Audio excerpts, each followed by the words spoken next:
My name is Carson, and I never thought that my curiosity would lead me to such a dangerous situation. Welcome to ObieTeller, where the creepiest stories come to life.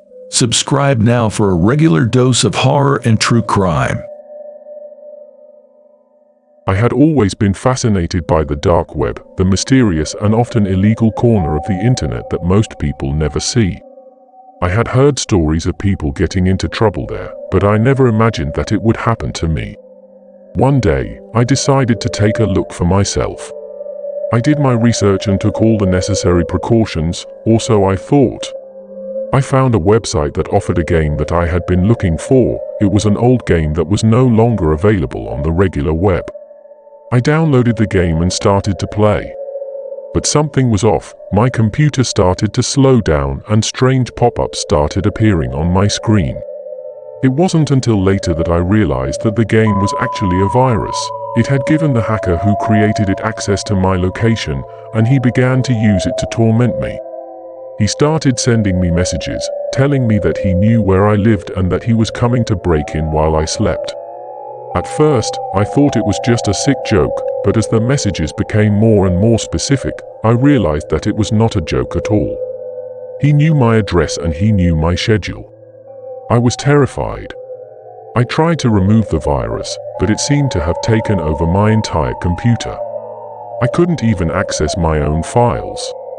I tried to warn others about the virus, but no one believed me.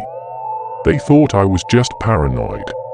I felt like I was being watched all the time. I could not sleep at night. I was always looking over my shoulder and double-checking the doors and windows before going to bed. I was a prisoner in my own home. I knew I had to do something, so I decided to take matters into my own hands. I started researching everything I could about the virus and the hacker who created it. I spent hours scouring the dark web, trying to find any information that would help me. Finally, I found a clue, a username that was mentioned in the hacker's messages. I spent weeks tracking down the person behind the username, and eventually, I found him.